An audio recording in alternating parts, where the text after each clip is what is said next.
맞춘 것처럼 깔끔하게 끝났습니다, 여러분. 오늘 예배 나오신 여러분 모두에게 하나님의 은혜와 평강이 충만하시기를 예수님의 이름으로 축원합니다. 오늘 말씀은 듣는 마음이라는 제목으로 우리 어린이 주일, 특별히 오늘은 자녀들을 생각하면서, 그리고 우리 교회에도 영적인 기준으로 하면 영적 아이가 있고요, 영적 청년이 있고 영적 부모의 역할을 하는 분들이 있죠. 그래서 우리 영적 아이와 같은 후배들을 위해서 우리가 어떻게 오늘 말씀을 통해서 하나님의 음성을 들을까, 이렇게 좀 안내받는 시간이 되었으면 좋겠습니다. 헤르만 헤세라고 하는 독일계 스위스의 문학가가 쓴 시타르타라고 하는 책에 이런 이야기가 소개됩니다. 시타르타는 친구 고빈다에게 이렇게 얘기하죠. 우리 읽어볼까요? 시작.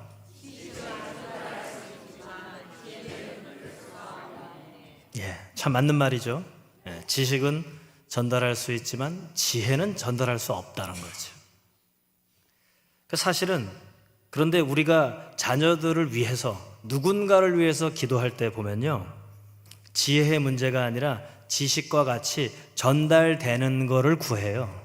이를테면 좀 넉넉한 형편에서 제가 돈을 좀 자녀들이 잘, 그리고 또 건강, 이런 등등의 전달되는 것을 구하죠. 그런데 우리가 하나님께 구해야 될 것은 그런 것들이 아니에요. 우리가 구해야 될 것은 우리가 전달해 주지 못하는 걸 구해야 돼요. 우리 옆에 있는 분들에게 이렇게 한번 얘기해 볼까요? 당신과 나는 지식과 같이 전달되는 것을 놓고 기도하지 말고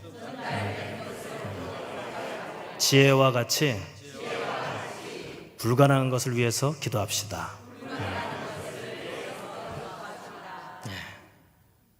자녀들을 놓고 기도하실 때 가장 먼저 구해야 하는 것은 내가 전해줄 수 없는 것을 놓고 기도해야 하는 것이죠. 오늘의 주인공은 솔로몬입니다. 제가 중학교쯤인가요? TV 광고, 그때는 선전이라고 그랬어요, 여러분. 너 선전하는 거 봤어? 이러면 옛날 사람이에요. 제가 한 번씩 선전이라고 얘기할 때가 있어요. 그때 선전에 컴퓨터가 나왔는데 그 컴퓨터 이름이 솔로몬이었어요. 솔로몬 하면 굉장히 지혜의 상징적인 인물이죠. 그런데 과연 솔로몬의 면면을 살펴보면 그렇게 빛나고 자랑스러운 부와 명예와 모든 것을 누렸던, 그렇게 닮고 싶은 인물일까 하는 의문이 들 거예요. 한번 살펴볼까요? 오늘 말씀, 우리 첫 번째 제목은 시선의 다양성과 고정의 중요성에 대해서 우리가 좀 살펴봤으면 좋겠어요. 솔로몬의 시선이 어디에 집중되어 있었는지 한번 생각해 보면서 오늘 본문 말씀을 우리 3장 5절부터 9절까지 좀 길지만 우리 한 절씩 읽어보겠습니다. 시작.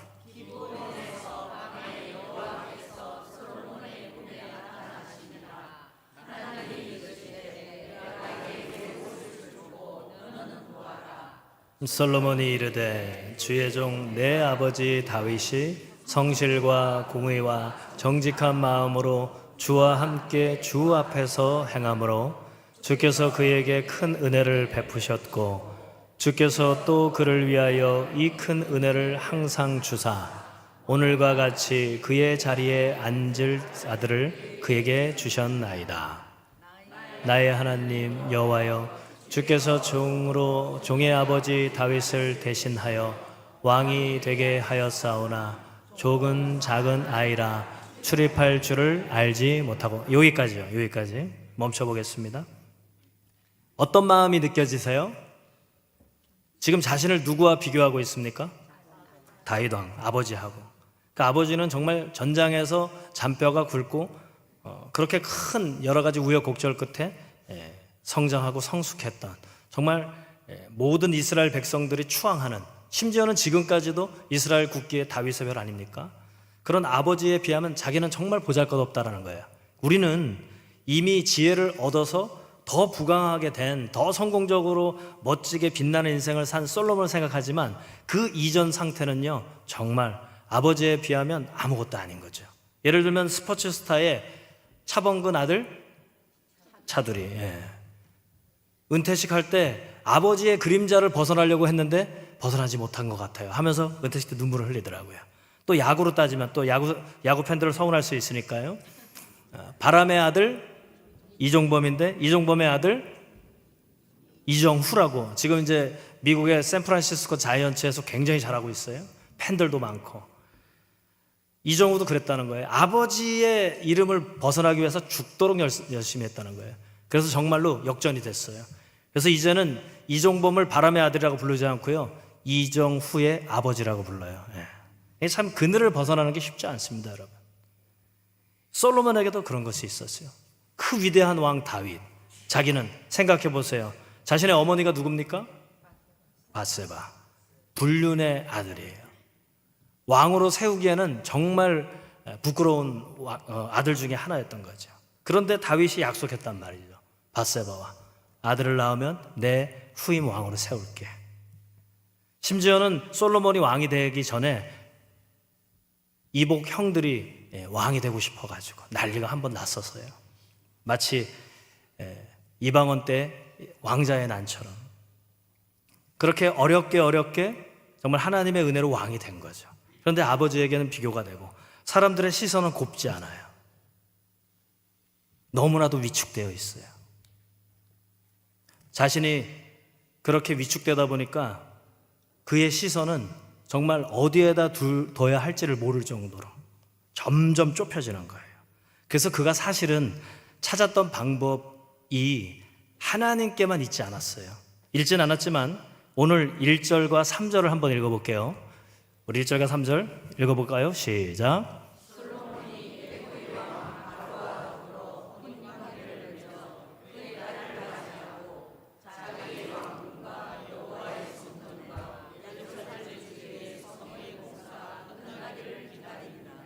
솔로몬이 여호와를 사랑하고 그의 아버지 다윗의 법도를 행하였으나 산당에서 제사하며 분향하더라. 1절을 다시 한번 돌려보세요. 솔로몬이 왕이 되자마자 3장이 시작되거든요. 그때 첫 번째 한 게 뭐예요? 결혼을 했는데 누구하고 결혼했어요? 당시에는 마치 우리나라가 가장 어려울 때 미국하고 동맹 맺으면 최고 아닙니까? 그런 것처럼 애굽하고 동맹을 맺기 위해서 자신의 안전을 확보하고 자신의 힘을 과시하기 위해서 가장 먼저 한 일은 강대국 애굽의 공주를 아내로 맞이한 거예요. 뒷배를 만든 거죠. 사실은 솔로몬이 하나님께 구한 것도 있지만 가장 먼저 한 일은 매우 인간적인 방법이었어요. 그리고 보세요. 그가 이제 왕이 되면서 공사를 어마어마하게 했거든요. 첫 번째 공사 뭐라고 써 있습니까? 세 번째 줄에 자기의 왕궁. 성경은요 가장 중요도에 따라서 순서를 매겨요. 구약과 신약이. 그러니 열왕기의 시선에서 봤을 때 솔로몬이 가장 첫 번째 공사로 중요시 여겼던 것은 자기 왕궁이었어요. 기간도 예루살렘 성전이 미리 완공이 됐다고 기록되어 있지만 사실은 7년에 끝났거든요. 그런데 자기의 왕궁은 14년이 걸렸어요. 그만큼 솔로몬의 비중은 물론 하나님도 믿지만 매우 인간적인 자신의 이 정통성과 왕위를 커버하려고 애굽이라고 하는 강대국의 사위가 되었고 또 자신의 왕국을 크고 화려하게 짓는 그런 어리석음도 사실 있었어요. 그리고 3절을 한번 띄워줘 보세요. 물론 솔로몬은 아버지가 의지했던 하나님을 의지했죠. 그리고 아버지의 법도를 따라서 행하려고 했어요. 왜? 그래야 정통성이 세워지니까. 그런데 한편으로는요, 보세요. 세 번째 줄에 보면 산당이 등장합니다. 이 산당은 우상 제단일 가능성이 높아요. 그러니 하나님도 의지하지만 당시에 이스라엘의 여러 종교들 중에 하나였던 산당에 가서 또 다른 신들도 의지한 거예요. 중복해서 양다리를 걸친 거죠. 그러나 그가 4절에서는 읽진 않았지만 기브온이라고 하는 모세 시대의 장막 그 번제단이 있었던 곳에서 이제는 정성을 다해서 1000번제를 드립니다. 그것은 1000번이라고 하는 숫자도 아니고요, 한 번에 1000마리를 드린 것도 아니에요. 예를 들면 이런 표현이죠. 여러분 돈 많은 사람을 네 글자로 뭐라고 부릅니까? 백만장자, 백만장자. 자, 다시. 여러분, 돈 많은 사람을 네 글자로 뭐라고 합니까? 그렇죠, 백만장자. 근데 100만 원이 있어서 부자예요? 100만 달러 있어서 부자예요? 아니잖아요. 많단 얘기죠. 그러니까 일천번제가 그런 의미예요. 이것이 가장 많은 학자들의 해석이죠. 그러니까 어쨌든 굉장히 많은 제사를 드렸다는 거예요. 애국과 동맹도 맺고 다른 신들에게 빌기도 했지만 그래도 그가 하나님께 가장 많은 정성을 드렸더라. 그래서 하나님께서 기브온에 있을 때 꿈에 나타나신 거예요. 그것이 오늘 5절의 말씀이죠. 여러분 같으면 어떻겠어요? 하나 딱 들어줄 테니까, 무조건 내가 이루어줄 테니까 무엇을 구할래? 하면 여러분들은 뭘 구하실래요? 네? 돈. 저 같으면 돈이 아니라 돈을 많이 벌 수 있는 능력을 주세요 했겠어요, 장로님. 물려줄 수 있는 것이 아니라 물려줄 수 없는 것을 구해야죠. 솔로몬의 선택은 그랬어요. 그러니까 솔로몬은 지혜로운 사람이 아니고 선택을 잘한 사람이에요. 그 말씀이 9절 말씀이에요. 우리 9절을 한 번 더 읽어볼까요? 시작.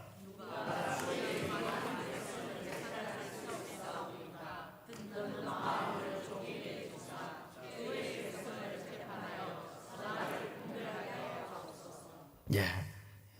열왕기상에서는 듣는 마음으로 해석했고요. 역대하에서는 지혜로운 마음이라고 했습니다. 다음 PPT를 한번 듣는 마음을 한번 띄워주세요. 이것이 이제 히브리어로 레브 쇼메아인데 이런 두 가지 뜻이 있어요. 읽어볼까요? 시작. 그렇죠. 왕으로서 과시도 좀 증명해내야 되고 또 과중한 책임과 이 부담감, 여러 요청들, 시선들 그것을 극복해야 되는데 너무나도 분주한 거예요. 애굽하고 동맹도 맺고 산당에 가서 제사도 드려보고 그리고 그래도 정통성을 위해서 하나님께 그래도 가장 많은 정성을 드리는 거죠. 그런데 첫 번째로 응답 온 분이 누구예요? 하나님이에요. 하나님께서 응답을 탁 해주시는 거죠. 뭘 해줄까? 듣는 마음을 주십시오. 다시 한번 띄워주세요. 듣는 마음. 제가 뭔가를 이해하고 파악을 해야 판단할 수 있고 또 그들의 마음이 어떤지 진실을 식별할 수 있는 감수성을 주십시오. 저에게 이렇게 요구한 거죠. 그의 그 마음이 얼마나 하나님의 마음이 들었는지 그 이유가 하나님 그 다음께 더 좋은 걸 주신다고 얘기하는데 근데 중요한 것은 이거죠. 그런 과중한 부담과 또 책임과 또 의식해야 할 것들이 너무 많은 거죠. 그러다 보니까요, 여러분 사람이요 이 분주하면 분주할수록 사실은 주위를 둘러보는 것 같지만 그냥 시선만 왔다 갔다 할 뿐이지 보지 못해요. 결국 보는 것은 하나만 집중하는 거예요. 앞만 보고 이렇게 되거든요. 마치 이런 거죠. 여러분 육식동물 맹수, 호랑이와 사자 같은 경우는 눈이 어디 붙어 있는지 아세요? 한번 사진 띄워줘 보세요. 눈이 어디 붙어 있어요? 앞에. 그런데 초식동물, 이 맹수로부터 위험을 감지하고 도망가야 할 초식동물도 눈이 어디 붙어 있는지 아세요? 예, 좌우에 붙어 있어요. 예, 좌우에 붙어 있어요.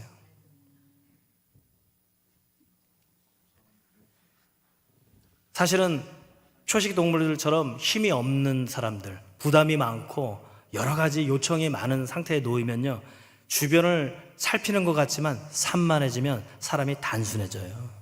너무 문제에 빠진다는 거죠. 그런데 앞만 보고 달리는 사람들은요, 맹수처럼 공격적이에요. 조금만 자극이 받아 막 화를 내는 거죠. 맹수처럼 용맹한 게 아니라 사실은 초식동물처럼 너무나도 분주한 거예요. 우리는 삶의 자리에서 초식동물처럼 주변을 둘러보는 것 같지만 사실은 맹수처럼 공격적으로 하나에 꽂혀 있는 거죠. 너무 집중되는 거예요. 그래서 정신 분석에서는 이 마음의 병의 문제를 두 가지로 분석하는 거 아닙니까? 분열증과 편집증. 너무 분열이 돼도 산만해서 위험한 거고요. 너무 또 하나에 집중하다 보면 사람이 또 문제가 생겨요. 그래서 이 적절하게 균형을 이루는 것이 정말 중요하다는 거죠. 그래서 솔로몬이 선택한 거예요. 너무 분주하지만 사실은 산만한 거예요. 자꾸 쪼여오는 거죠. 그런데 그때 그가 선택한 방법은 하나님이었어요. 물론 여러 가지 선택 중에 응답을 해오신 분은 하나님이었어요. 유일하게. 보세요. 이어서 우리 두 번째 내용을 한번 살펴보겠습니다. 우리 10절을 한번 띄워주세요. 읽어볼까요? 시작.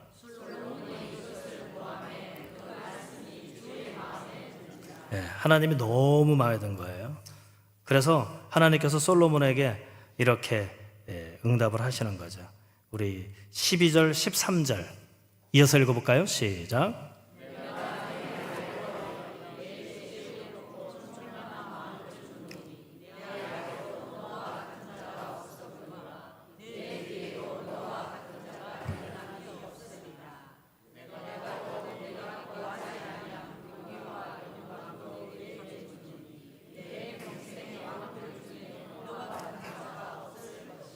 예. 한편으로는 그의 구하는 것이 마음도 들었겠지만 또 다른 한편으로는 하나님께서 내가 증명해 줄게. 전무후무한 최고의 왕을 만들어 줄게. 그리고 너가 구하지 않은 것까지 내가 사은품으로 다 줄게. 내가 책임질게. 너무 너는 부담감으로 그렇게 옥죄어가는 그런 힘든 삶을 살지 마. 내가 책임져 줄게. 이런 하나님의 응답이었죠. 그런 지혜를 받은 이 솔로몬이 그 이후에 어떻게 살았을까? 하나님에게 받은 그 지혜를 어떻게 사용했을까? 이것은 역대하를 같이 읽으면 답이 나와요. 역대하 1장 13절부터 우리 15절을 찾아보면 지혜를 받은 다음에 솔로몬이 추구했던 것이에요. 읽어볼까요? 시작.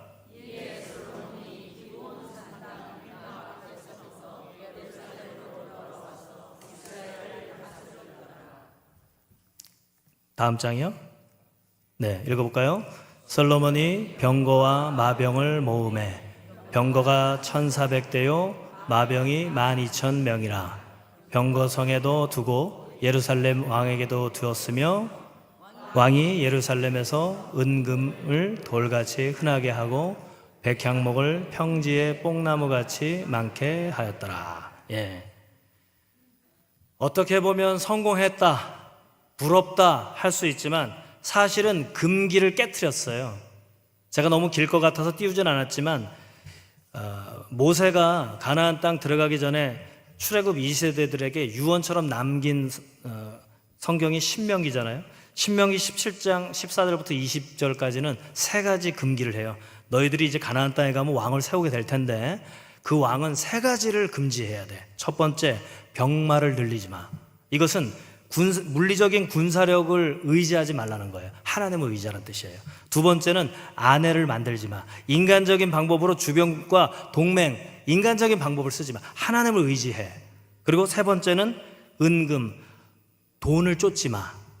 내가 먹이고 광야에서 만나와 메추라기와 반석의 물로 너희를 먹였으니까 내가 책임질 테니까 그것 쫓아가지 마. 내가 책임질 거야. 이거였어요. 병마, 아내, 은금. 그러니까 이거죠. 군사력, 그 다음에 평화를 위한 외교력, 정치력도 될 수 있죠. 그리고 경제력, 이거 내가 책임질 테니까 그거 추구하지 마. 왕은 그러면 안 돼. 그런데 솔로몬이 역대기를 보니까 어떻게 했습니까? 14절 한번 띄워주세요. 역대기 1장 14절 보세요. 병거와 마병을 모았어요. 이때는 지금의 탱크 같은 거예요. 무기예요. 어마어마하게 모았어요. 거기에 의지를 하려고. 하나님이 아니라. 다음 장이요. 15절. 예. 은금이 돌처럼 흔하게 만들었대요. 백향목은 고급 목재입니다. 그러니까 어떻게 보면 부유하게 됐다라고 생각할 수 있지만 사실은 그는 하나님보다 저런 현물에 의지했다는 거예요. 네. 그러니까 이 솔로몬이 금기를 깨트린 거죠. 근데 우리는 솔로몬 하면은 다 부귀와 영화를 누렸던 사람으로 잘못 해석하는데 성경을 그렇게 얘기하지 않아요. 결국 그런 병거와 여러 아내들과 이 부유함이 하나님을 가리는 걸림돌이 된 거예요. 그럼 제가 이제 다시 한번 물어볼게요. 여러분들은 자녀를 위해서 기도할 때 하나님을 가리는 걸림돌을 달라고 기도하십니까? 아니면 하나님을 보게 해달라고 기도하십니까? 15분 정도는 그렇게 기도하고 계셔요 지금. 예. 솔직하게, 그죠? 저도 생각해보면 우리 세 자녀를 놓고 하나님을 가릴 걸림돌을 많게 해달라고 기도할 때가 한 번씩 있어요. 솔로몬을 통해서 하나님이 우리에게 말씀하고 싶은 게 그거예요. 내가 그런 건 다 책임지는데 왜 그런 걸 쫓아가느냐 라는 거죠.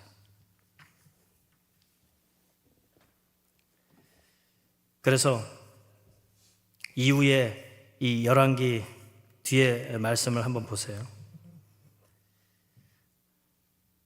결국 솔로몬은 하나님께 받은 것으로, 그 하나님께 받은 지혜로 하나님의 뜻에 합당하게 살지 못하고 결국 그가 추구했던 것은 매우 세상적이고 매우 인간적인 사람들의 요청에 답하는 삶을 살았어요.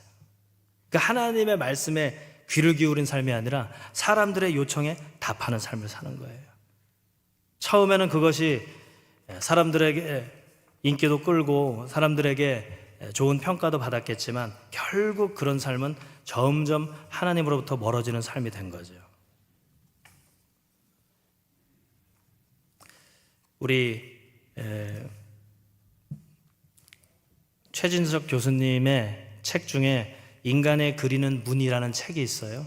거기에서 참 이와 합당한 말씀을 전하세요. 다음 장 넘겨주실까요? 읽어볼게요. 시작.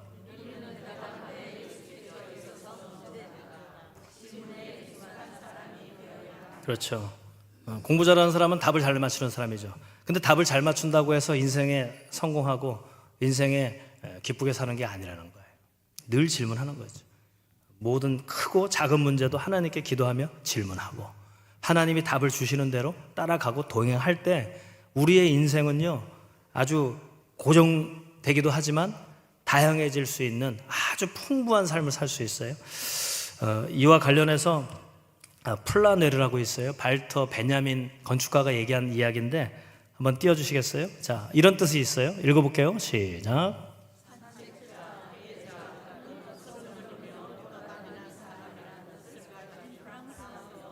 예, 좀 부정적으로 볼 수 있지만 이것을 우리 신앙적으로 재해석해 보면 초식동물처럼 주변을 산만하게 살피지 않고 하나님과 내가 동행을 하면 이 땅의 인생을 산책자처럼 여유 있게 보낼 수 있는데 밤하늘의 별도 보고 또 들에 핀 꽃을 보고 또 사람들을 살피고 인생을 마치 그냥 앞만 보고 가는 맹수처럼 살지 않고 또 자신의 안전을 불안해하며 이 초식동물처럼 산만하게 살지 않고 플라네르처럼 산책하듯이 그것은 하나님께 질문하고 하나님께 답을 듣고 그 답을 들은 그 삶을 하나님과 동행할 때 가능한 삶이 되는 거죠.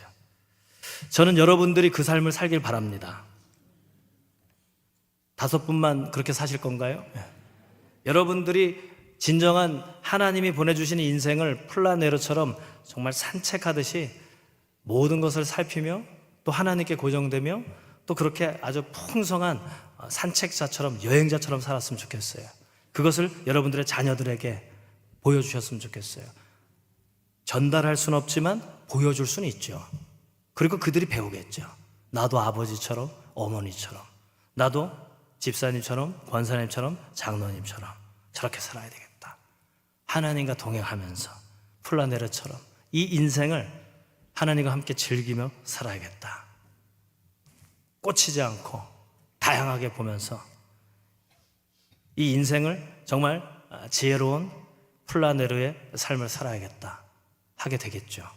어린이 주일 자녀를 생각하며 교회의 신앙의 후배들을 생각하며 진정으로 하나님께 듣는 마음으로 그 들은 대로 살아가는 정말로 지혜롭고 플라네르와 같이 산책하는 행복한 여정의 여행자가 되시기를, 안내자가 되시기를 예수님의 이름으로 축원합니다.